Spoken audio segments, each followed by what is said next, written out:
ladies and gentlemen, welcome back to the long-awaited episode 10 of the Big Boys Pod. Let's go. Double digits, we We made it. made it. Yeah, how's it We feel? made it. Feels good. It might be the most important episode ever. It might be. Being the Big Boys Podcast, Big 10, episode 10.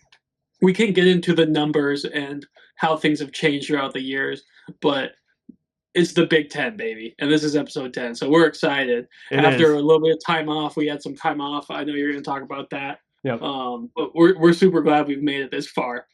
Yeah, feels good. Double digits, a little bit of a milestone. I think our first milestone probably. Big 10, 10th episode. Hopefully it's a 10 out of 10. I think it will be. Like Coach Cole, my co-host here, said, as always, I'm Trevor. We're coming back at you.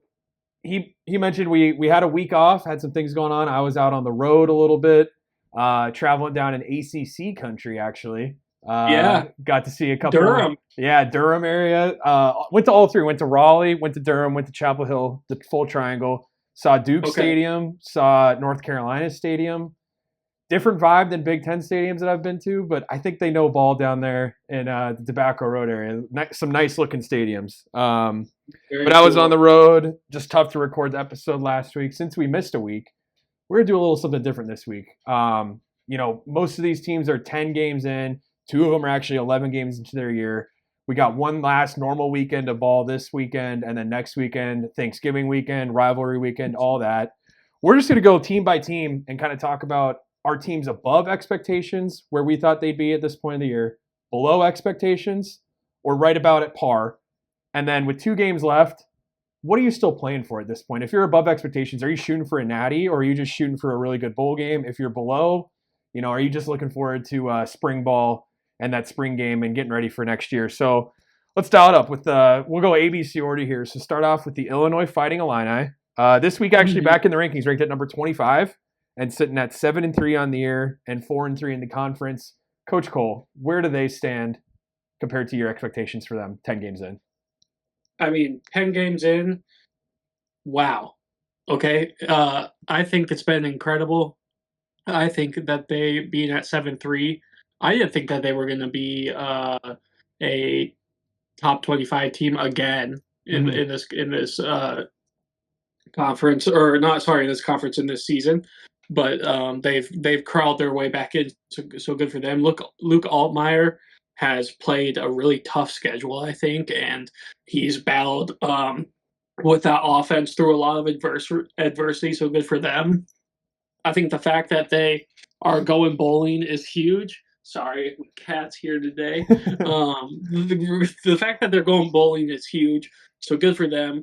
They broke my expectations for sure. Mm-hmm. I agree with you. I think the really tone setter for this team this season, I think, was that week 1 matchup versus, or week 2 maybe, early season matchup versus Kansas.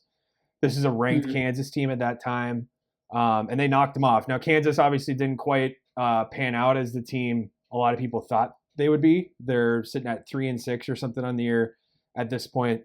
But I think getting that big ranked win at home, you can't predict the future and how good that team was, but I think it really, lit a fire under this team a little bit. Like, hey, we can be there. We can be top of this conference and really competitive. And you're right. I mean, Luke Altmaier has been a star there. I think one of our first episodes, either episode 1 or 2, you shouted out Pat Bryant and that wide receiver core. They've been great. Their social media game's been on point too. I don't know. It just the vibes around this team, I think, have been really good, and they well-deserved 7-3, and the job Coach Bielema has done there in year 2 has been really good. Mm-hmm. For a year 2, it's definitely like a B+, if not A grade, I think, in terms of his job there, right? Mm-hmm. Obviously, a couple games, I'm sure he wish would have gone a few different ways, especially looking back at, like, I think the Penn State game would have been awesome to win, regardless, 7-21. Penn State's played some other games this year where they've really beat some teams, and Penn State's played some games this year where they really haven't shown up. So I won't put that too deep into my consideration for Illinois. But yeah, right now, I'd say they're passing the eye test. They should be happy down in Illinois land for balls coming up for them. Actually, they're top number 25 in basketball currently Oh, really? right now too. So 25 in both sports as we're recording on this day. Anything can change, but that feels like a perfect number for Illinois, to be honest. Just 25 for the season they've had. So good for them. Yeah.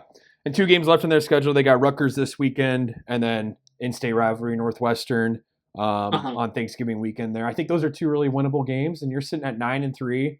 You get a bowl win, and you get a 10-win season. I think would be huge for them. And if you're playing for something at this point, playoff contention's maybe out, and definitely Big Ten championship contention is out at this point. But 10 wins is still a lot to play for, and I think that'd be a really, really bright spot to look ahead to next year. Totally. I think that would be awesome, and that's the ceiling, and they can definitely hit that. Yep. Talking about the next team in order, ABC order, another team that's been crazy good. You want to say it, or you want me to say it? Oh, I'm smiling because you could say it. Hoosiers, baby. There they are.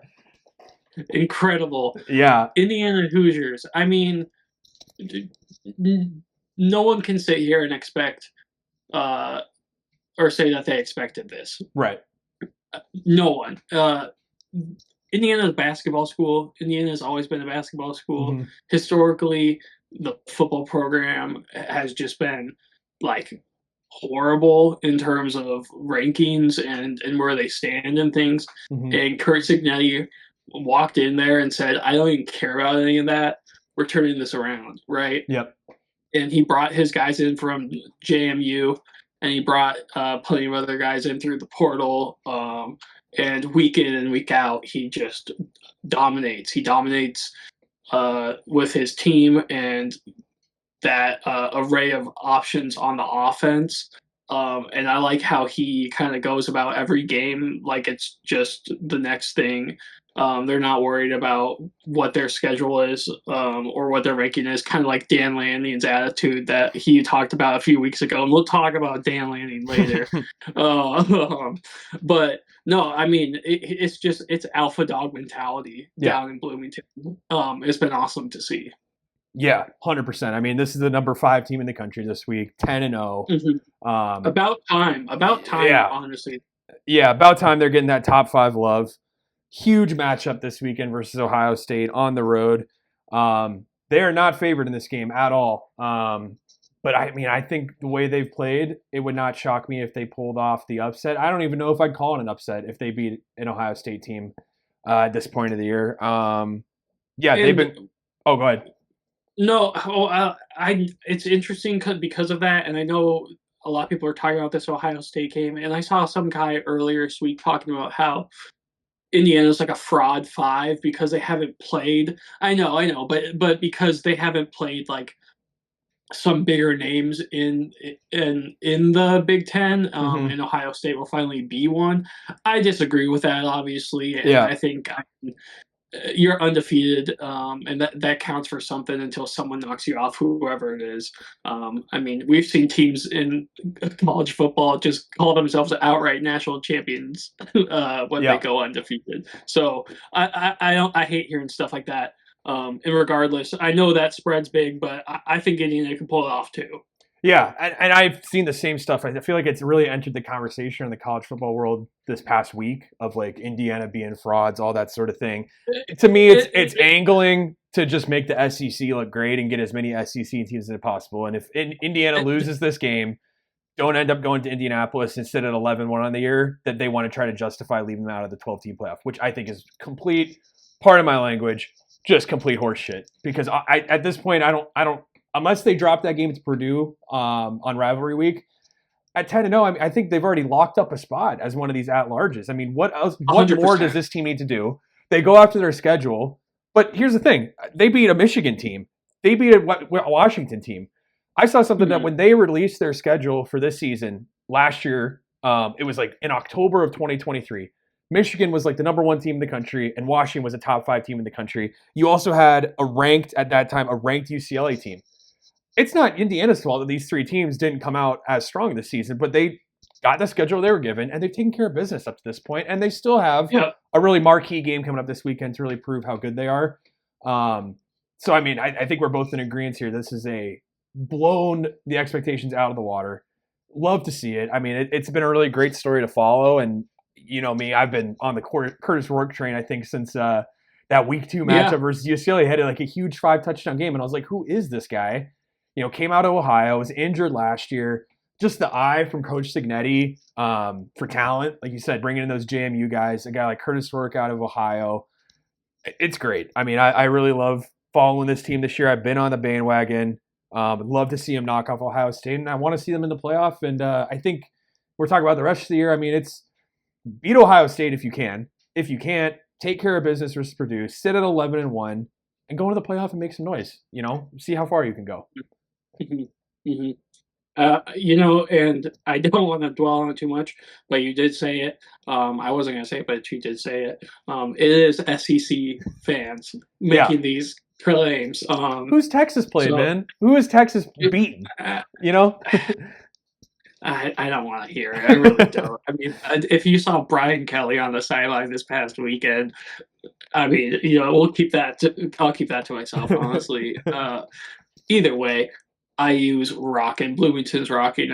Kind of just gonna ditto everything you just said there about that. I think that was great analysis. So, is there anything more you want to talk about them right now, or I think we'll probably have good news for them in the future? Yeah, how it's going right now. I want to keep talking about them in December and in January.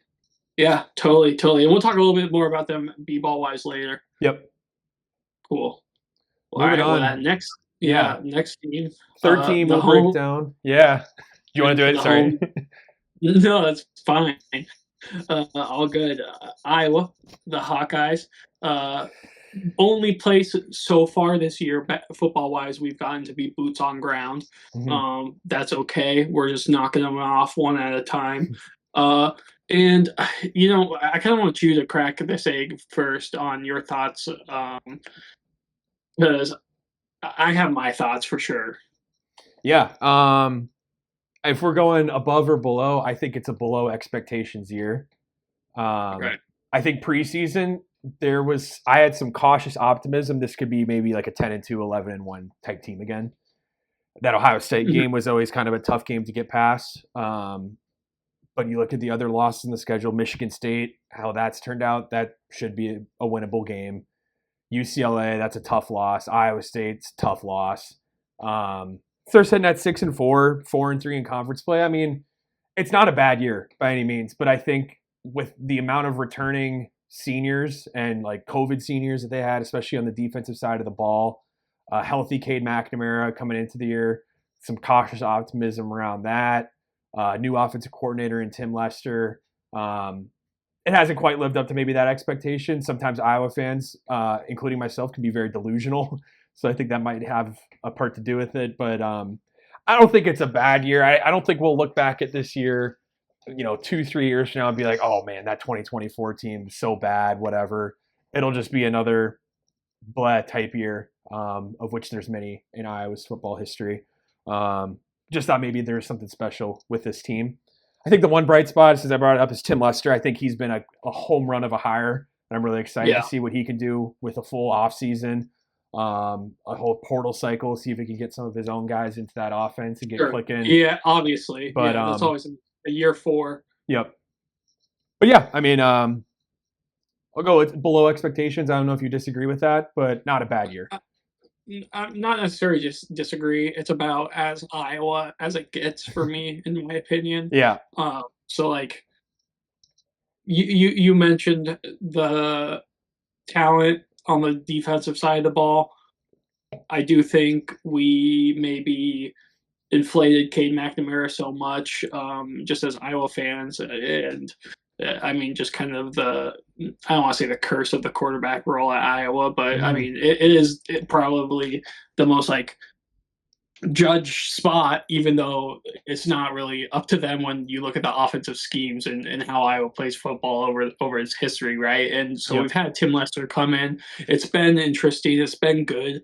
We had number two running back in the nation this year. I Mm-hmm. mean, like the only guy who is beating him really is the guy who is arguably going to win a Heisman, Mm-hmm. Ashton Jeanty, right, out of Boise State. If I'm saying that right, I hope I'm saying that right. But up at Boise State, I mean, just playing crazy good ball, Yep. right? But if he wasn't there, Caleb Johnson would be the best running back in the nation. And so the fact that we haven't capitalized more off that, I guess, and been able to elevate everyone else around them, um, it kind of stinks. I think watching some of these games, I think it was the Troy Iowa game really when that set into me. I was like, dang, it's just going to be another one of these years. Yeah. It kind of took a second for anything to get started, and Troy was like, if you watch that game on TV after just losing to Iowa State, you're like, oh my gosh, are we about to lose to Troy? Right. Like, so that's kind of where this feeling got caught up for me. Mm-hmm. I do think they can finish out strong here with the Maryland and Nebraska games coming up, and that would make me feel better, and maybe it would change my tune about things. But I wouldn't be shocked if we go 1-1 on the last two games. Yeah, they're both trap games for sure. I mean, Nebraska's obviously a rivalry game. Get them at home this year though, which is nice. Although the weather here today is very chilly and brisk, and they kind of have like the 7-day or 8-day forecast, however long out it is, and it looks like it. I saw something today where it was like 18 degrees at kickoff next Friday for that. So who knows where that game will shake out. And Maryland, I think, is a game that you could easily overlook. But talk about what they have to play for. I think going 2-0 is the goal. Finishing 8-4 and getting a bowl win. You said at a 9-4 overall record. It's hard to really scoff at that at the end of the day. No, sure. So still a lot to play for. Still a lot left on the table. And I think just looking ahead to next year, like Tim Lester year 2 is kind of where I'm at right now. I'm really excited to see what the offense can bring in 25. You got anything else on the Hawks? No, I mean, basketball season's catching up out there, so good for them. I saw Caitlin Clark's back out on campus, arguing with the refs in the stands, so all is well in Hot Island, in Iowa City. But yeah, I mean, nothing to scoff at for sure. And maybe we are a little delusional, calling them average if they end up being 9-4, but we just have high standards, I guess. And just want to see him rip and roar. But so we'll see. The other game, next team coming up after them, is who we're playing. Actually, Maryland, right? So Iowa, Maryland, coming down the list. Expectations, didn't really have a ton. I was pretty stoked on them early in the season, I feel like, after watching a couple of their games. I mean, they played a close game against Michigan State in their second week and lost that 27-24. And they go and beat Virginia. They beat Maryland. They lose to Indiana, and I think everyone's like, okay, well, Indiana's pretty good at this point. Yeah. But then they go and lose to Northwestern. So blown out by Northwestern. Yeah. So like it was very hot cold for them throughout the year, and I think it continued to stay that way. Beating USC, I didn't think that was going to happen. They rushed the field for that. We talked about how lit the locker room looked in there on Instagram Live or whatever. So good for those guys. But realistically, 4-6 on the season, 1-6 in conference. You don't want to be there. Yeah, I think it's a below expectation type year. You mentioned that 1-6. That's tough. That's very tough. Yeah. That one wins against USC, which we'll talk about them later. Spoiler alert, that's a below expectations team. So having that be your one win, maybe on paper looks good, but then you break down that team, it's like that's tough. And losing every other game on the conference slate, propped up a little bit by out of conference. Take care of work there. That's always good. Not the toughest out of conference schedule. Who they had lined up, but you play the games in front of you. That's what we mentioned about Indiana. So 4-6 could still sneak into bowl eligibility. It'd take knocking off Iowa, and then I think they got a tough game for rivalry week. Let me pull this up here. Maryland Terrapins got to take down Penn State on rivalry week to hit bowl eligibility. Oof. So maybe not happening this year. Stranger things have happened. If you're in Yeah, I that don't think it's locker gonna. room, I think that's what you're playing for still. Your goal is to hit 6-6, play that Of bowl course. game. But if they lose this weekend, that's off the table. I think it's just pick up the pieces and try again next year. Bowl expectations, not super far below expectations. I don't think we were expecting this team to be world beaters by any means, but I was kind of pegging them around a 7-5 type team and bowl eligible for sure. So kind of disappointing to see them not reach that mark this year. And someone's got to be at the bottom, and they're down there, right? Yeah. Their one win being against USC is kind of ironic for sure. Yeah. But that goes to the parity of the league and how things kind of shaken out. I don't have anything else really to say about that Maryland. I don't either. The next team, I think, well below my expectations after playing in a national championship last year, Michigan. Mm-hmm. What in the world? Not the same team at all. And I know you've talked about this for a handful of times throughout the year so far, how it is a totally different roster, both portal wise and graduation wise and things like that. But they looked pretty scary at the start of the year, and then I think someone turned the lights on, and then they realized that the monster at the bottom of the stairs was just a bunch of laundry, dirty laundry, right? Yeah. And that's what it kind of felt like watching the second half of the season for them. Lots of people have gone into the big house and taken wins from them, so I think that kind of says a lot. Below the expectation level for sure for me. Mm-hmm. No, I agree with you. I think below expectations, but the expectations I don't think were too high to begin with. I think we talked about this earlier in the year that they were maybe just overranked in a way because they were defending national champions. But Sure. You go back, I'm looking at their schedule. You go back to that week 2 game. They were 10th in the country at home hosting number 3 Texas and kind of got blown out, 31-12 final score. And I think after that, we were just like, Texas was already a top 5 team, national championship hopes, brought so many people back from last year's playoff team. Michigan did not, and the rankings reflected that to begin with, and Texas cleaned house, and I don't think it was like, the water is rushing into the boat here in Michigan land. Started out the season 4-1, had that big USC win. Yeah. Big win versus USC. That was a ranked matchup early in the year. Knocked down Minnesota at 4-1 and have gone 1-4 now down the stretch. Excuse me. So I think hey, get your flu shot, everyone. It's that time of year. I did. Feeling get the suds from SpongeBob. Dude, I got my flu shot and my COVID shot the same day, and I felt terrible for the next 24 hours. Oh, that's rough. I swear, I got a coworker who is spreading viruses. Really? I don't want to get too much into it. That's definitely not Big Ten talk. But man, just stay safe out there, everyone. Yeah. Sorry. No, you're good. So yeah, I mean that 4-1 start now to the 1-4 slide. You look at who they've lost to. I mean, it's not bad teams. It's all ranked teams. In fact, lost to Oregon, lost to Illinois, lost to Indiana just last week. I guess they lost to Washington, not a ranked team, but they lost the do-over of last year's national championship. So yeah, not super high expectations. Maybe in a different world, you don't think Illinois is as good. You get that win. You think they maybe beat Washington again. Instead, we're talking about a 7-3 team. Looks a lot better than 5-5. Still got Ohio State coming up, so maybe 6-6 is on the table if they can get past Northwestern this week.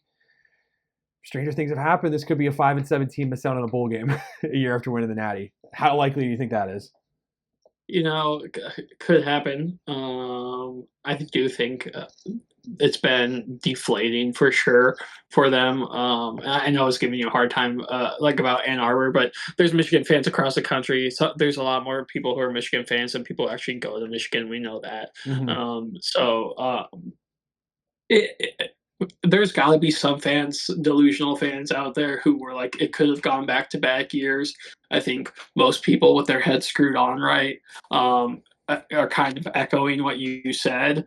So good on that. But yeah, a couple more games left to see how things go for them. Can't be too mad though that they won the Michigan State win, Mhm. their rivalry game, right? So even at the end of the year, that's a big deal for them. So good for them. But yeah, Michigan State. Want to talk about them? Yeah, if you're done with Michigan, I had one last thing to say about him, which is Oh yeah, go for it. let's say Indiana wins this game this weekend. Ohio State's at 9-2, and Okay. they beat Michigan. I think at 10-2, Ohio State still gets into the playoff as an at-large. I think the one Are we thing talking that about would make because of the game?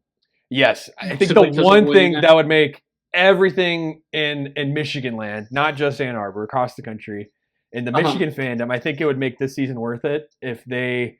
I don't know if they're going to Columbus this year, where the game's being played at. Regardless, if they walk in to play a 9-2 Ohio State team and knock them off to keep them out of the playoff, I think it'd make it all worth it if you're a Michigan fan. Being yeah, Yeah. cathartic. That would be Yes. very good. But that's all Uh, I had to say about them. Yeah, if we want to move on to Michigan State. Sure. No, I'm glad you brought that up. I do think that would be an awesome way to kind of see those things shake out. Yeah. Keep those last few games interesting. Always a big game, right? Mm-hmm. But make it even a little more sweet. Yep. Michigan State. So other team in Michigan land. East Lansing. The Spartans. Um, you talk about them a handful this year too, right? I think we called them a very raw team, Mm-hmm. especially with Aiden Childs. I've really liked watching him play. Their entire win loss, 4-6, really in conference 2-5, had a really tough conference bout, honestly. Mm-hmm. So they played some good teams in there, and I think they competed. But it doesn't look like that when you look at their 4-6 record. It probably doesn't feel like they um, played that. But watching those games, I'm really excited for their next year. So potential is really high. But I guess this is team. I don't know. I don't really ever have expectations for Michigan State football. They're so wishy washy, and I didn't have big ones going in for them this year. So I'll just kind of say they met my flat expectations for sure. Mm-hmm. Um, they lost against teams that you were supposed to lose to, in my opinion. Yep. No, I agree with you. I'll agree with right at expectations, and I used the perfect word, which was raw. And I think the expectation was this would be a really raw team. First year head coach, young quarterback in Aiden Childs, just a young team overall. Where I think you saw flashes of what this team could do throughout the year, even against some of those really good ranked teams that they play against. Because they did have a tough conference schedule. But they knocked off Iowa. That's a game we, as Iowa fans, obviously played close mind to. And I think what you saw from Childs in that game and that entire offense kind of showed where they can be a year or two from now. He gets some more coaching under his belt, all that. And Jonathan Smith continues to settle in as new head ball coach there in East Lansing. I think it's the type of environment you saw D'Antonio there for a long time, where if you coach well, they'll pay you well, and you can make a very long career out of being Michigan Sure, State's head football coach. sure. Expectations aren't super sky high like an Ohio State or a Michigan or an Oregon or something like that. They're high, but I think you can get away with a year like this, and fans will understand and be appreciative if the pieces seem to be in place.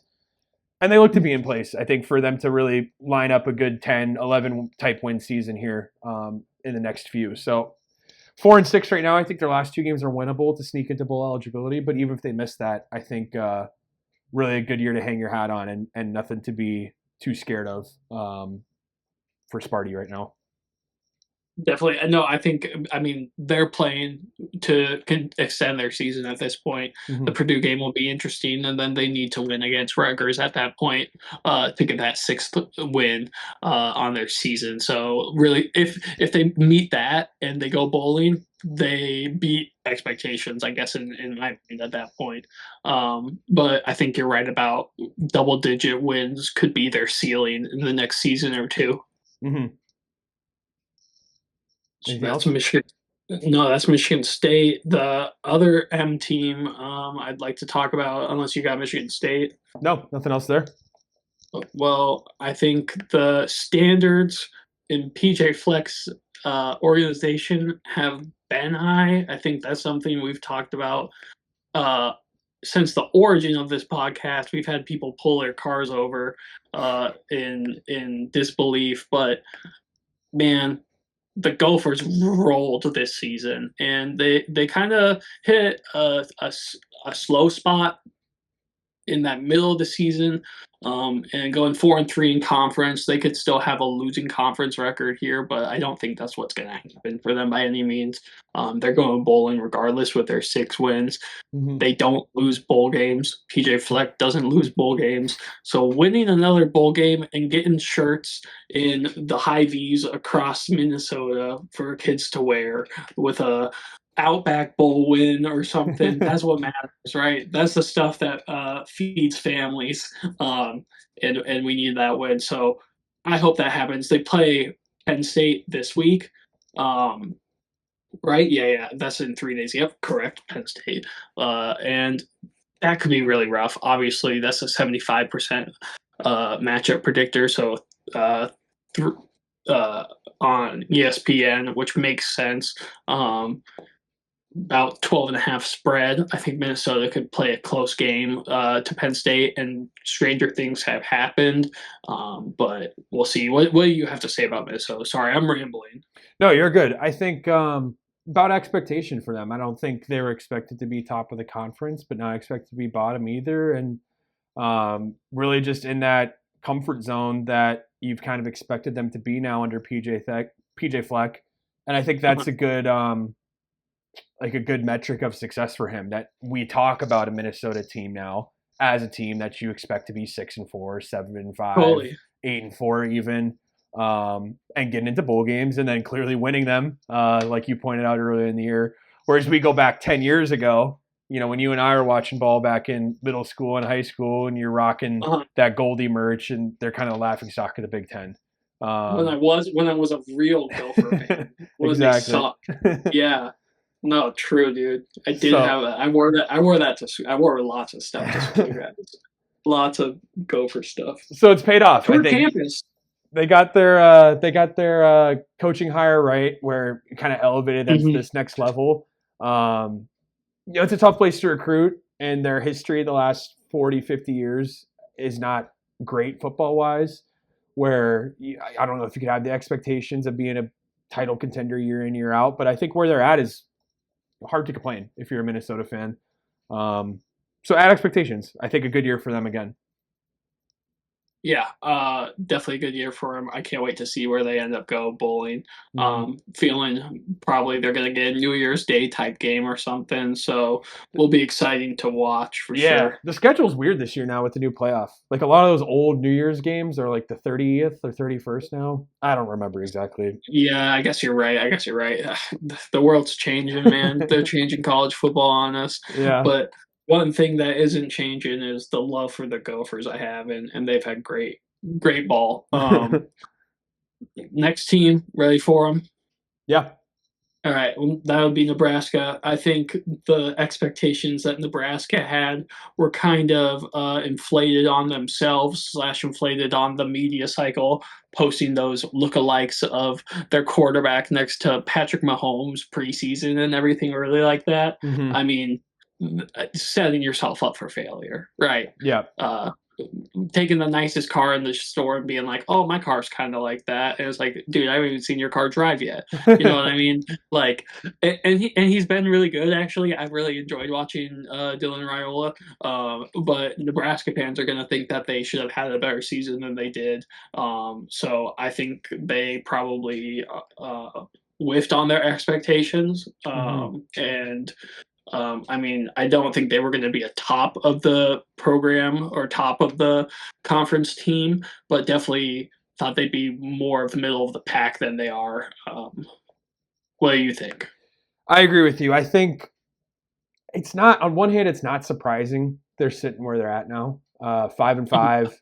Last 2 games versus Wisconsin and Iowa. So easily 2 games they could lose, but on the other hand, easily 2 games they could win. It could be 7-5, and if they end up 7-5, I think the answer is easily at expectations, if not right above.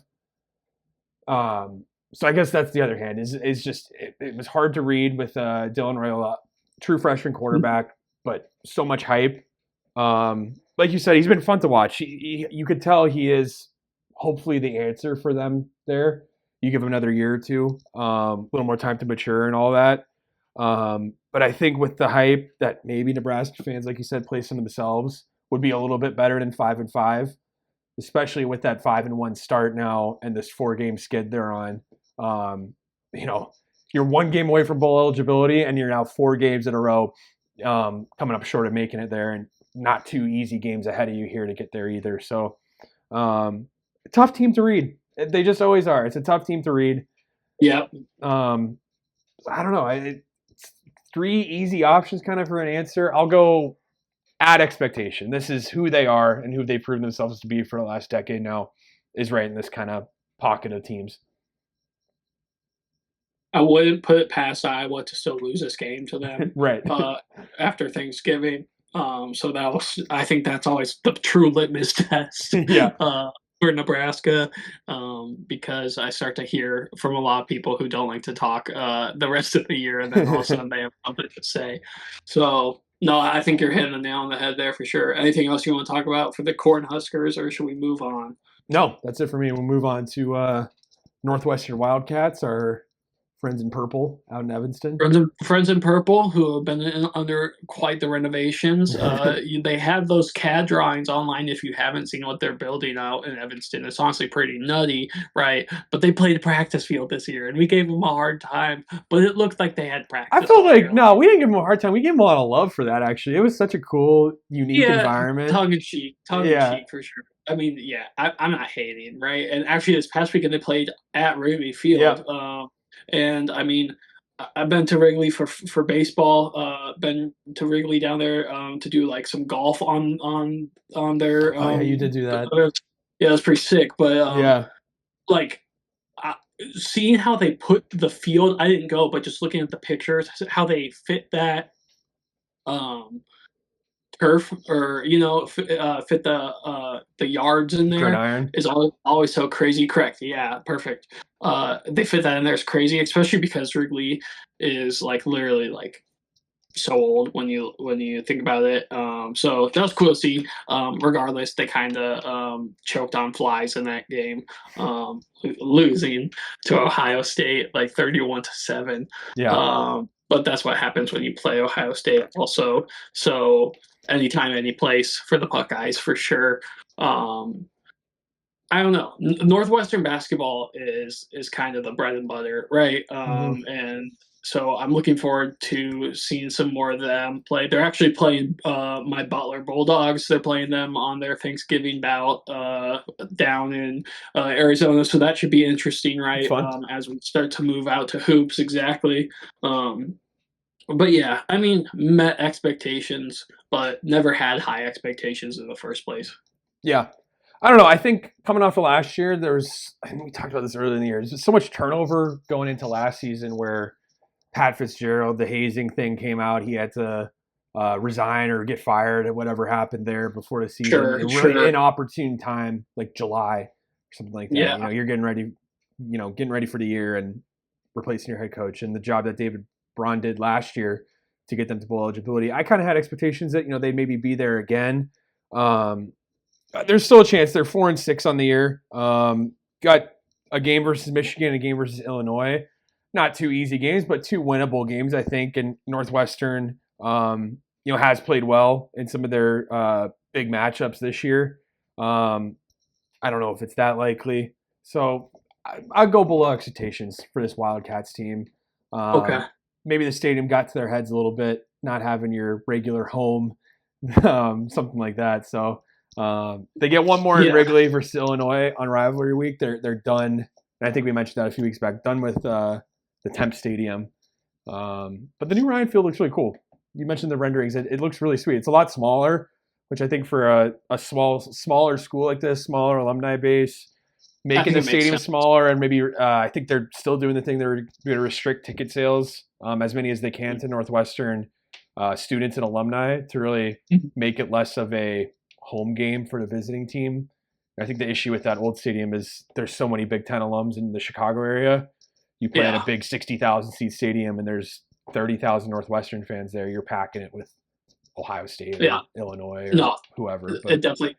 There's a good point to that for sure. I think it'll be sweet to see once they finish building it. We might have to do like a 90-second walk around there and do some boots on ground action. But when we get to it, excited to see that. Want to talk about the next team on the list? A team that I can't really stand, but I understand. Drop that bias, man. Big Ten team, all the same. True. I guess there's lots of reasons why, and we can get into them maybe another time. There's just lots of reasons throughout the years why Ohio State had left bad taste. But they met expectations. It's what they do. Yeah. The games they lost are games that they would lose. They beat Penn State, so they have the last game coming up against Michigan. I do think they're going to beat Michigan in that one too, right? And that's kind of like when we're talking like, I don't know, in terms of NFL, like that's Eberflus in Chicago trying to keep his job against like Green Bay, right? It's like those are the games that matter. And so this matters for Ryan Day, regardless. That's what they say in their locker room. They practice for like 364 days a year, right? Is the game against the guys up north. And who knows what could happen there? Legitimately, Michigan is a wild card right now. Ohio State's just been a wagon. They have some incredible offensive talent on the wide receiver core, and it's been really fun to watch them. So met expectations. It's what they do. It's why they're a top 5, top 10 program year in and year out, not just in the conference, but in the nation. Yeah, I'm actually going to disagree with you. I think if you're an Ohio State fan and you're Ryan Day, I think even that one loss, even if it is to Oregon, who's now run the table kind of as the number 1 team in the country since that win, I think even losing that game is below expectations for you. I think this is a team that expects to go undefeated year in, year out. I think they have good justification for having that standard. On the other hand, I think it's maybe a little ridiculous. And you look at a 9-1 record, it's like that's a great team still, and I think they're probably playoff bound unless they drop these next 2 games. But I think for Ohio State and as Big Ten fans, you see them as that dragon monster at the top of the conference, and even losing that game to Oregon is not something they like to have happen. So I will agree with you that they're a wagon and the talent's there. Jeremiah Smith, of course. Ed Book is back again this year and has been great for them. The 2-headed monster between Henderson and Judkins in the backfield, and Will Howard's been really great transferring in at quarterback. That offense is full of weapons, but that's a team that wants to be 10-0 right now and finish 12-0 and have that number 1 seed in the playoff and expect to win the Natty and all those sorts of things, especially with the NIL that they've spent on this team. That even having that loss and that blemish there feels bad if you're an Ohio State fan. So still a lot to play for. Number 2 team in the country. It's Oregon and them, and they already played. So might even see them again in a couple weeks in Indianapolis, depending on how this Indiana game shakes out this weekend. That would be really the fun one to keep your eye on. But yeah, there's still so much left, really, as we're talking, and I think I'm realizing it more and more every game we go through, right? That there's still a lot left, and the parity has been something that has been above my expectations for this year, for sure. I guess I didn't think about it from that perspective because, in my opinion, that's a delusional perspective, the Ohio State perspective. But it is how they operate there, and it's not just that; it's how they operate in basketball, it's how they operate in their lacrosse programs, in all their sports. They are very like cut and dry. We should be like one of the, if not the premier schools in any program, in any sport, step on the field. So absolutely. So Ryan Day does match that energy, right? Whether you like him or not. So it'll be interesting to see how he and Kurt shake hands after this weekend. Who's got a smile on their face? Yeah. Coach Sig will be happy, I think. I'm always happy if Coach Sig is happy, that's for sure. Anything else on Ohio State from you? No, nothing else. I was gonna say the other coach who was happy is that other OU coach going down this list. Oregon, Oregon, Oregon. Number one team in the country at the moment. Probably will stay there at this rate until someone knocks them off. Right. Hmm. Uh, I sent you this earlier today on Instagram. Hashtag Dan Lanning moments, and we'll post it later. It's like a picture of him with a fish he caught. But just kind of want to go through a couple of the things he's done throughout the season to make him such a savage. Yeah. And so, first off, that 12-man rule against Hmm. Ohio State, the NCAA had to change that rule 3 days after Hmm. he did that. Um, his onside kicks are very aggressive, right? Hmm. If you watch them, uh, took a timeout versus Michigan and told the team to look around and watch as Michigan fans are leaving the big house. And they were quoting the Gladiator. It was awesome. He's just had them clinched, right? He's going to Indy. Uh, and yeah, he's a winner, right? And he says he doesn't Yeah. even care about any of that until the end of the year. So they've been flying out there. I mean, when you're Nike's premier school, when you're Oregon, you're expected to have years like this. You have Dylan Gabriel, who is still a Heisman contender. I don't know if he's going to be the guy, but like Hmm. is a Heisman contender regardless. And it's just been a really fun year up in Eugene. Yeah, I think Gabriel's kind of dropped off a little bit in the last couple of weeks. No fault of his own. Just you've seen Sure, some of these sure, guys yeah. step away now.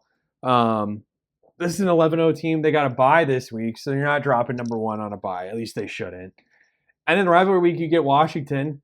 And last year, this Oregon team, the only team they lost to was Washington twice. And we know we'll talk about Washington at the end of the show here, towards the end. But it's a Washington that's way different than last year's national runners-up, and losing twice to that team isn't the worst. I mean, it's still a top 5 team that Oregon had last year, but I think they're going to be ready to punch him in the mouth and have another Dan Lanning moment if they can get some payback and finish out Totally. 12-0, march into Indy as the number one team in the country, and they really have those natty expectations, I think, and they should. I think either at or above expectations. I think they're expected to really compete in the Big Ten, and they have. But being 11-0 and knocking off Ohio State, I think maybe automatically puts you above expectations. I mean, you're the newcomer, and you're here showing all of us old boys up, teams that have been around the block a few times in the Big Ten, and they did not shy away from that challenge and have really elevated the rest of the conference with that. So, great season for the Ducks. Quack quack. Keep saying it. Quack, quack, quack, quack, indeed. Trevor, quack, quack, indeed. I mean, you're right. They came into the conference and never looked back. And whether you were excited about that or you dreaded that, it all came the same. And Dan Lanning and the Ducks and their crazy uniforms week in and week out don't care what you have to say. Right. They don't. So it's going to be fun. It's going to be fun to see what happens. Yeah, they got the week off. That's always good to get a week off this late this late in conference play. Honestly, can feel good, especially guys probably have to deal with midterms and things like that. Being the student athletes they are, hashtag NCAA. But regardless, it's been really awesome, and they're gonna have a fun basketball season too. So they're rolling right in from one good thing to another. But number one team in the country. What more can you say? Not much. Nothing for me. Well, there's something I can say about our next team, Penn State. Uh, there's been lots of uh, post game, in game, on the social medias, bickering and honestly, almost in a French style, calling for the head of James Franklin. There has. And I don't know. I'm not going to say much more on that if it's time for him to go or not. Um, but they're not meeting their expectations at a 9-1. I don't agree with that. I think they are meeting expectations at a 9-1. They're a top 5 team. They're number 4 in the country, right? They're a number 3 team in number 4 team in our conference. I mean, if you really want to cut it up, you could really go Oregon, IU, Ohio State, Penn State in one way or the other. Like these are the best teams in the country right now, right? And I think Penn State's up there. So are they meeting expectations? I think they're on par for expectations for sure. Is probably the best way I would put it. Still have a couple more things left to get done. I think they want to win a national championship and they want to be in the playoffs. So we'll see, right? We'll see if the Gophers have anything to say about that. I really feel the Gophers are a team this week who could kind of break their chances at going to Indy. Yeah, this Penn State team is tough, and James Franklin and the conversation around him is also tough because I think without question you go back all Big Ten teams, excluding the new ones, just because it's hard to compare from where they're at in their old conferences. But of these now mainstay Big Ten teams in the last decade, it's hard to not make them out as the third best team in the conference. Ohio State got the Natty about 10 years ago. Michigan got the Natty last year, and have had some really good teams outside of those years, of course. And then Penn State's right there. Not a Natty, got one Big Ten title, got a Rose Bowl. It's Penn State. Yeah, it's Penn State. They've been right there. I think the conversation and the struggle with James Franklin is he's now something like 1-12 versus top 5 teams. Just they get these big games, and they did with Ohio State a couple weeks ago, and they don't win them. And it's hard. On one hand, it's really hard to fault a guy that takes care of business, goes 9-1, wins the games you're supposed to win consistently, not dropping games like that. But he never quite gets you to that next level, and it's been like that for years now. Where it's like now, I think the conversation shifting is like, do we need to shift gears, take that risk, find somebody new? Georgia did that, going from Mark Richt to Kirby Smart, and it paid off immensely. But there's other schools like Nebraska who thought years ago, what do you mean? 2 natties? No. I'm not going to talk about, what is that, orange card? What is an orange card? Hey, ask Kirby Smart's guys what the color orange means to them. Okay. I'm not going to question the character of Kirby Smart's coaching habits and his players getting in trouble or not. I didn't say that. What are you saying? Volunteer, baby. Oh, back to that. Regardless. Hey, however you want to cut it. Regardless, and the number of speeding tickets aside in the Georgia football program, they won 2 natties, and the risk paid off for them. So is it time for Penn State to take that? I don't know. Are they meeting expectations? Yeah. If what I'm saying is that they can't get over the hump, they didn't get over the hump again this year, but hey, they're 9-1 in top 5 in the country. So you're right, expectations. Good job, Happy Valley. Probably in the playoffs. Yeah. I don't know. Kind of a rant there, but I think it's an interesting conversation to have with James Franklin. Definitely. I think I don't know if hot seat's the right word, but it is kind of, he's showing a pattern, right, at this point. And he's got Penn State faithful getting really mad at him at games. And the fact that he's engaging with that isn't really a good look. In my and I know it's just kind of giving you a hard time. That is what I was talking about. What? Tennessee, but also just the stuff I sent you earlier today about UGA. But that doesn't matter, man. We're a Big Ten program. Penn State is continuing their Big Ten ways of being a top 3 team and top 5 team, top 10 team in the country. So meeting expectations, yes. James Franklin still not meeting Penn State fans' crazy high expectations, I guess. Yeah. And that's a whole other thing. Next team, ready for next team? Yeah, let's do it. Let's do it. It is something that I do want to talk about before we get into them. Well, actually, no. Let's just get into them. They stink. It's Purdue. It's West Lafayette. I want to talk about West Lafayette. We've mentioned it a lot about the Dick's Sporting Goods. There's not much to talk about the team. Let's just cover that real quick. Below expectations. You want to talk about the team? Yeah, well, real quick. That's fine. No, you're right. Because there's not much to talk about. I'm going to go below expectations. It wasn't really high expectations to begin with, but even below what they were, a 9-game skid and losing the way they have a couple times is super tough. Mm-hmm. anything else. I just go back to that Notre Dame game. That game happened early in the year. I was like, this team is that's yikes. 66-7 or whatever. They won their first game, right, and then lost the rest of them. It's a 9-game win loss streak. Yeah. For Purdue, and we just kind of beat them up week in and week out. 0-7 in the conference, not just like rounding out the bottom, but like truly being the bottom of the conference week in and week out. Yeah. And they've had some crazy games, kind of like you said. I mean, I go back to that that Illinois overtime game. Yeah. And then 2 weeks later, they're playing another overtime game against Northwestern.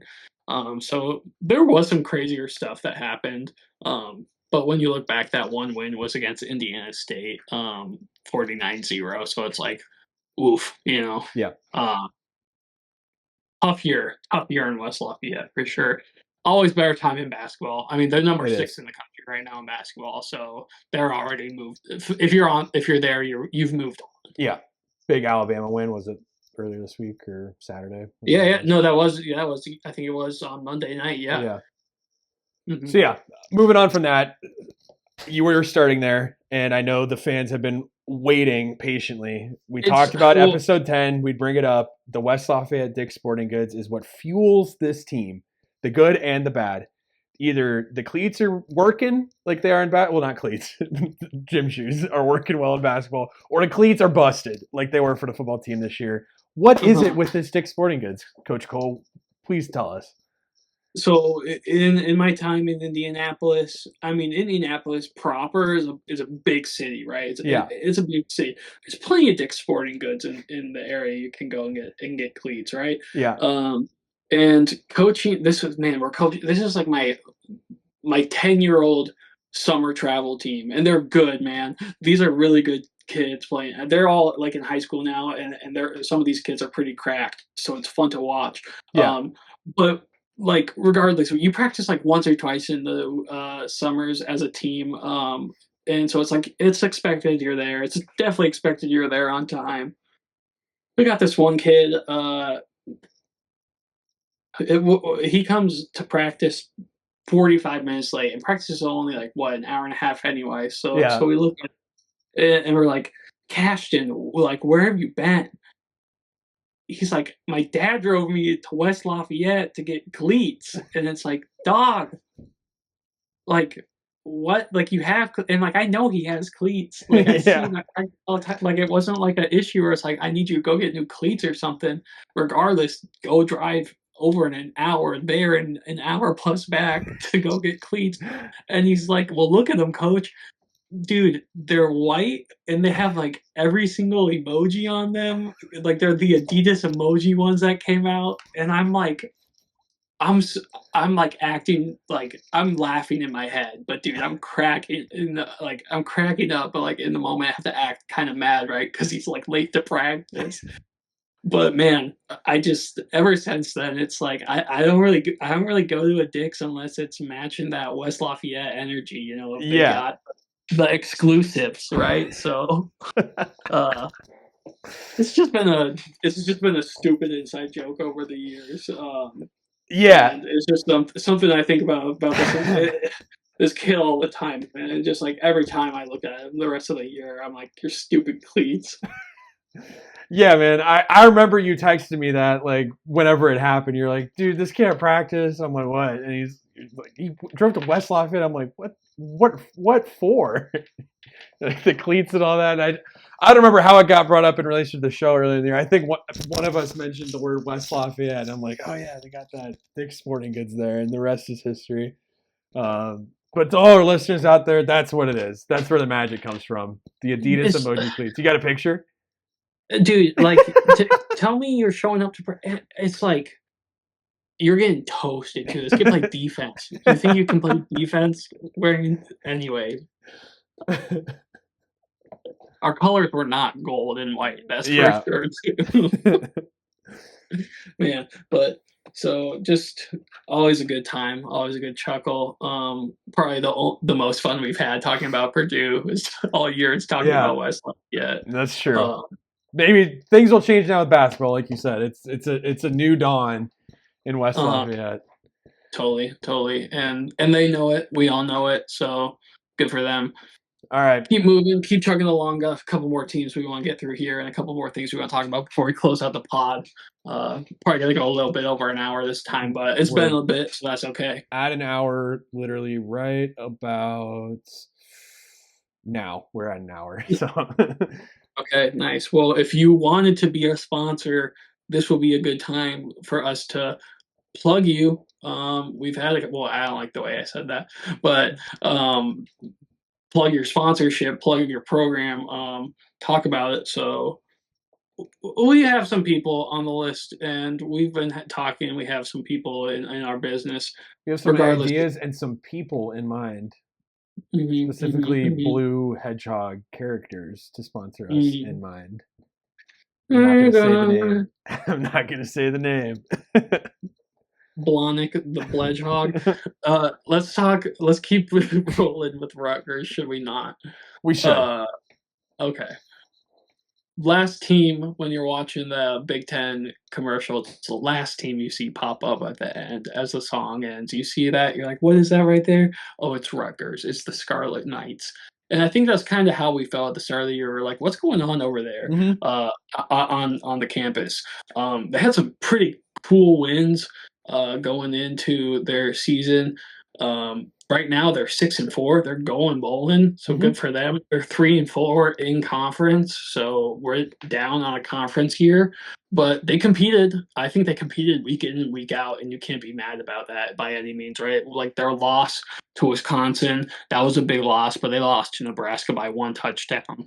They lost to UCLA by a field goal, right? Like, could be singing a different song about this team. Yeah. And so expectations probably for me on par. I don't think of Rutgers as a massive football school by any means, but they kind of had some good stuff cooking, and they might be singing an even better tune next year. Yeah, for me, I think really up and down, topsy-turvy type season for them. They start off 4-0, and that's at that point I was like, this is where I kind of thought they would be. To lead off, I think right now I would say below expectations, but they could easily end up at expectations if they win these last 2 games, finish up at 8-4 on the year. Start off 4-0, took that loss to Nebraska. This is when people still thought Nebraska was maybe a little more legit than they were. Huge tough loss to Wisconsin, 42-7. That's when we thought Wisconsin was really turning a corner, which we'll still talk about them. Yeah. Lost that game to UCLA. That's when UCLA started figuring it out, and we'll talk about them too. And I think that's an interesting game for UCLA. Good little pivot point in the season for them. And then lost to USC, and it was like, oh, this Rutgers team is falling apart. But now they brought it back together. A win versus Minnesota, a win versus Maryland last week, sitting at 6-4. Still get Illinois, which is a ranked team. On paper, Illinois is, better team here, but I think that's a winnable game for Rutgers, and then a winnable game versus Michigan State. And if they sit at 8-4, I'm like, hey, that's right where I thought they would be. Maybe some of the wins were games I thought they'd lose, and some of the losses are games I thought they'd win. But right about 8-4 is where I thought this team would be, and maybe make some noise in the Big Ten. So right now at this moment, below expectations. I think they can hit my expectations. Weird year for them, I guess. I was excited to see Monagai in the backfield. He's been really good, probably the second best back in the Big Ten behind Caleb Johnson. And Callie McManus transferring out from Minnesota has really been a difference maker for them. Some more consistency at the quarterback position is something they were lacking the last 3 years. He's been a huge help. Coach Ciano in his comfort zone there in is it Piscataway? So Piscataway, yeah. I wonder how their Dix is. Probably doesn't compare. Wonder if they even have one. You know what? If you're boots on the ground, Rutgers fans, let us know where you get your cleats out there. Yeah. It's Adidas school. It's an Adidas type school. Yeah. Anyways, jerseys are clean. It's a nice scarlet. It's a very strong, pretty scarlet. And they had a sweet blackout this year. I like the Rutgers blackout, man. I like what they got going on out there. I'm looking forward to basketball. They always have some crazy basketball wins. They do. They'll knock teams off. They play in the RAC, the Rutgers Athletic Center, right? Isn't it actually like Jersey Mike's Arena or something like that? Oh, it might have changed. I don't know. It used to be the RAC. I think it's like Jersey Mike's Arena or something like that, which is awesome. Good sandwich too, by the way. Par for the course. All right. Should we talk about them? The team out south, southwest, Yeah, UCLA up first. UCLA. I Yeah, just brought them one. up. That pivot point in the season for them was that Rutgers game. That was their first conference win. It was actually their second win of the season. So the team has started off 1-6. Mm, And now they're back sitting at 1-5. Now they're back sitting at a respectable 4-6. I think right about expectation, below expectations for this team. If anything, maybe even exceeded expectations. I think we were really, really bearish on this team, and they've beat Iowa. They beat they did Rutgers. beat That was a Iowa. big win for them. Played this Washington team pretty close overall, and took care of Nebraska, and sitting at 3 conference wins. I think really feels good for your first year with low expectations. Probably going to miss out on bowling. There's maybe not actually.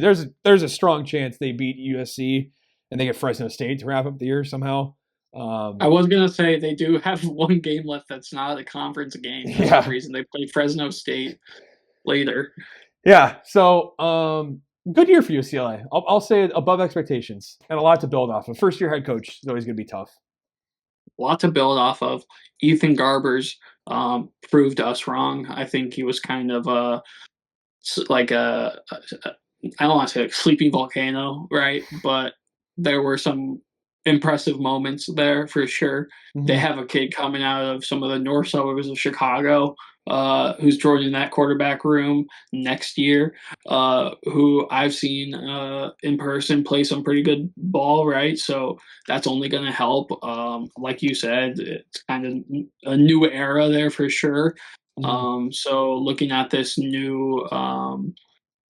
new opportunities. I've never really thought of UCLA as a football school, and them maybe joining the maybe not like a legitimate football school. I understand, but I've always looked at them more so, I guess, as the basketball and Mm-hmm. really like baseball too. They've always had great baseball, but man, being in the Big Ten, they can kind of rewrite their history as some of these other schools have been doing. And this isn't the year for them to do that, but it's still on the table, if that makes sense. Yeah, no, for sure. I think bowl eligibility is still there. That'd be if they hit 6-6. I think this season's a huge win for them and a big confidence boost. I know we mentioned, I think after that Rutgers game, I think I said something along the lines of, getting that first Big Ten win off that monkey off your back is huge, and it did really Totally. seem to be like a page turner for them.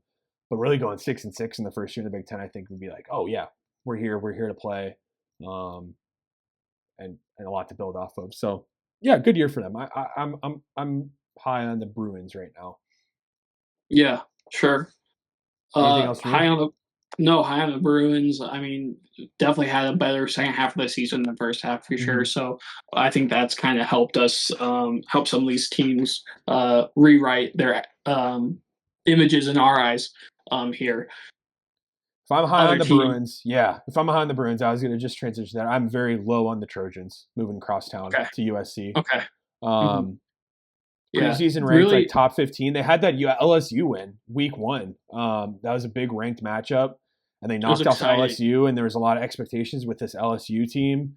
And it was like, oh, a Caleb Williams less, or USC with the lack of Caleb Williams is still going to be really good. Miller Moss is the guy. It's a Miller Moss pod we've mentioned many times, and he's played hmm really well, but still just a lot of struggles with this team, and couldn't close the book on a lot of games that maybe they could have and should have won. And they're sitting at hmm 5-5, and not kind of the year they were hoping for. I think there's some disappointment with Lincoln Riley right now.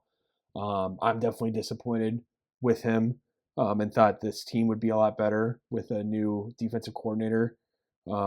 Still not figuring it out there. They got UCLA left this weekend for the Victory Bell. And then rivalry week, they get Notre Dame, and that's number 6 team in the country who's just been chugging outside of that Northern Illinois game earlier in the year. That is going to be a tough one to win, even at home. So hopefully you get past UCLA and be sitting at bowl eligibility. Otherwise, it's a 5-7 team, and either way you cut it, even if they win both these games, I think below expectations. I was expecting them to be competing for that Indianapolis slot. How do you feel about the Trojans? I think that the Indianapolis spot was hopeful for sure. There was moments where I saw flashes of that. I'm Mhm. not denying that either. I mean, like you said, we saw things in Miller Moss that we just had to kind of tout him as one of the guys that leads this big boy attitude, right? That goes Mhm. into uh, campuses and plays the games, whether it's a big team or whether it's a team that's on fire or it's just another gritty game, right? Um, I think if they win, I think if they get, I think they win against UCLA first off. I think it's going to be an exciting game. I know we have a different kind of format this week, but I think this is going to be a really exciting game to watch. If you're not looking forward to this, it starts at 9:30. I mean, it's Big Ten after dark, Yeah. so you're Oh yeah. welcome. So that's going to be really excited. I want USC to win this because I want them to go bowling. But on the other side of that coin, they go bowling. Lincoln Riley's not going anywhere. So, we'll see. I don't think Lincoln Riley's going anywhere anyways. I don't So think so either. The let's see the buyout is Trojans keep. the buyout is crazy. Yeah. It's just I just want to see. I want to see more. I want to see them be a top 5 team in this conference. So we'll see. But Mhm. uh, let's go Trojans this weekend. Fight on. Fight on. Moving up the coast a little bit, we got two more teams, our W teams here. They both take the letter and do very different things with it for their logos.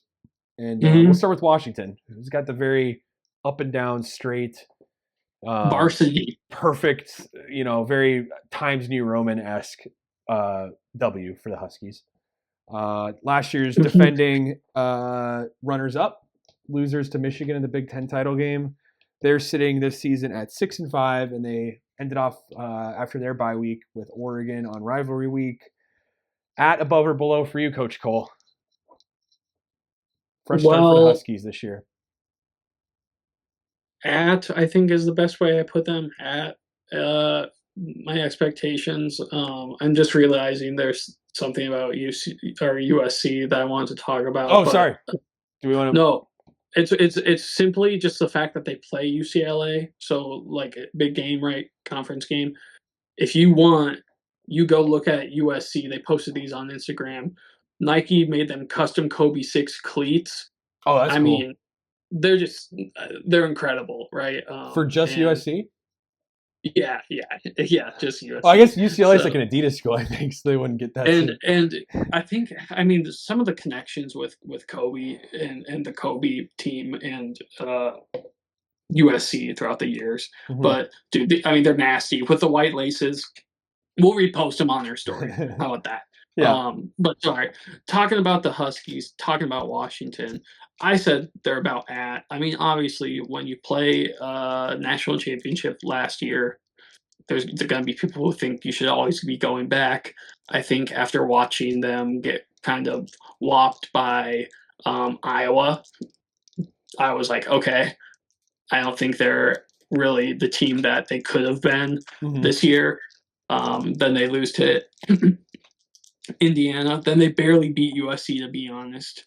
I watching it back, and I mean, they win when they're supposed to, but I don't think they're going to win this week against Oregon. I think Oregon probably remembers all those things that happened last year with them. I think Dan Lanning wants another Dan Lanning moment, Mm-hmm. and a Washington team is nothing that can stop that from happening. Yeah. No, I agree with you. I think at this Washington team, I agree at expectations. You said that. I'm right there. First year I mean, head they lost. coach. Oh, go ahead. No, I mean, I don't know. Losing Washington, they lost that Washington State game too, week They ended 3. up. I mean, Washington State's a pretty legit team though overall. True. I think it's just like anytime you lose your in-state rivalry game, it's shaky. You feel shaky. Yeah. And then they lost 2 weeks later to Rutgers, right? Mm-hmm. So I don't know. They weren't winning games that you think a team that just won or just played a national championship would. What more do you have to say about this? I'm sorry, I'm kind of stifling. No, you're good. I guess I was curious about Washington State. They played the Pac-12 championship this weekend, in that they play Oregon State. They're the only two teams. Oh, nice. So winner take all. But they're actually 8-2 on the year, and their only two losses are to Boise State, who we've come to see as a very strong team, and New Mexico, which I'm digging into New Mexico. Okay, New Mexico is actually not that great. So that's a tough loss, 38-35 The Lobos? on the road. The Lobos, yeah, just last weekend, actually. Interesting. But yeah, this was they were ranked number 18 until last weekend. So really good year for Washington State. So not a bad loss for Washington. And I think that's where I think not a bad loss for Washington is like the perfect summation of their season, where you look at every game they've lost, and it's like, that's not terrible. The Iowa game was tough score-wise, but watching that game, they were really aggressive in the second half, going for it on fourth down, where if they get a couple of those, keep Iowa's defense on the field, you're going to wear them down a little bit. And that game looks a lot closer than 40-16 final. They played Indiana to 2 scores, which is like the closest Indiana had been played at that point of the season. Got blown out by Penn State. A lot of teams have been getting blown out by Penn State, so not going to fault them there. Really, the only big blemish is Rutgers, and as we talked about with Rutgers, that's an up and down team where it's really not that bad of a loss. So, at expectations, in short. It's always tough losing the talent they did from that team last year, either to the NFL or the portal. Head coach moves to Alabama, after the season, so you got a late jump on that new hire and dominoes that fell from there. So true, they'll be back. They'll be back. This is a team that can't sustain that national championship level success year in, year out, like you said. Not a lot of teams can. But this is a team that can be back there in another 3-4 years in the playoff conversation. It's a matter of when, not if, I believe. Yeah, and I mean, they're in the Big Ten, so they're going to keep playing and keep getting good recruits on their recruiting tree. That's never been a problem for them. It's just their on-field execution. Totally agree with all that. Last team we're talking, Wisconsin, 5-5, about 500 on the year, about as average of a year, and kind of as middle of the road for the Big Ten as it gets, to be honest. So 3-4, they're not going bowling. Newsflash, if you haven't figured that out, if you haven't done the math in Madison, you're not going bowling. You don't think so? Actually, I take that back. I lied. They're 5-5 right now. So they're 3-4 in conference. Yeah. Yeah, 3-4 in conference, and I take that back because they are playing Nebraska. So but one team's gonna walk out of there. Yeah, you know what? Let me eat all those words really quick. That was embarrassing. Wisconsin very well could win against Nebraska. I don't think they beat Minnesota. I really don't. So I think their chance to win would be this week. But regardless, very average year for them. Even if they go bowling, I think it's still a very middle of the road year for them. Mm-hmm. What do you have to say? I think it's a below expectations year, because they're about where they were last year. And I think last year was it's a transition year. You had that excuse if you're Luke Fickell in his first year as head coach. You don't have it as much this year. The leash gets a little tighter. And I think going around 5-5, and you look at the schedule they have left. It's Minnesota and Nebraska, like you said. This is either 7-5 or 5-7, or 6. I mean, you could split these games, but I think the 7-5 is a lot different, but feels way different, more different than it actually is compared to that 5-7. I think if they drop both these games, is like something's not right. They already made a change at offensive coordinator. Phil Longo is out there within this past week, like just yesterday, I think, actually. So that's where a lot of the question marks have been with this team. We talked about it earlier in the year after that Alabama game. The play calling seemed weird. It seemed weird all season. We were on location when they played Iowa at Kinnick and got blown out in that one. They've done the blowing out in some games. I mean, it was versus Rutgers 42-7, and then lose 42-10 versus Iowa. Played Penn State kind of close. Below expectations in general. I don't know where you go from here. if you're in Madison. I think see how next year goes with the new offensive coordinator. If it doesn't work, then if next year looks like this year for Wisconsin, you make another coaching change, no questions asked. Because I don't think you can sustain this. I think a program like the Badgers should have higher expectations, and this 5-5 is well below and not getting the job done for the second year in a row. Well, like you said, still a lot can happen, and that 5-7 compared to 7-5, even 6-6 can help soften that blow. Yeah, at least go to a bowl game. I mean, what are we doing here? Totally. So I mean, and I do want to say they had 3 of the weirdest games to start off their year with that Western Michigan, then South Dakota, then they hosted Alabama, right? And we saw how that went. Actually, Alabama and Iowa both put up 42 points and only allowed 10 from the Badgers. So taking a page out of the Tides book, never a bad move. But that breaks down all of those teams in the conference from an ABC order on our thoughts. Is there more you have to say about that? Or I know you had a kind of big boy of the week / recent big boy shout out you want to make, or is there anything else you want to say? Yeah, I can go really quick with that. I think we're running over, I think, where we thought we'd be. And I know you want to talk Big Ten ball a little bit now that we've gotten a couple weeks into the year. Just want to give a shout out. He had a really big performance last week. Tyler Warren, Penn State tight end, wide receiver, just offensive weapon in general. And he showed it in this game. He had 8 catches for 127 yards and a touchdown. He was also their leading rusher. 3 carries for 63 yards, had a long 48-yard touchdown there, so 2 touchdown day from him. And I also want to shout out because he's had some crazy plays this year, and I don't think he's gotten the big boy yet. And it felt I'd feel remiss if we did not give him a shout out this season. So Tyler Warren, good year from you. Good game last week. Still a couple more games to really make your impact, and ended on a high note. Do you have someone? Actually. No, I do have someone I want to add. First off, Tyler Warren, great pick. Yeah, and I've seen some people start to ask, should he have been in the Heisman conversations earlier? Yeah. And that's a whole other story. But, I mean, incredible game this past week. My big boy of the week, more so big boy of the past week and a half, simply for putting his name pen to paper, Kurt Signetti. Oh, the big contract he signed. 8 more years. You're going with the coach. I didn't even think that was possible. You got me stunned right now. You know what? And I was stunned until I looked at the numbers. Yeah.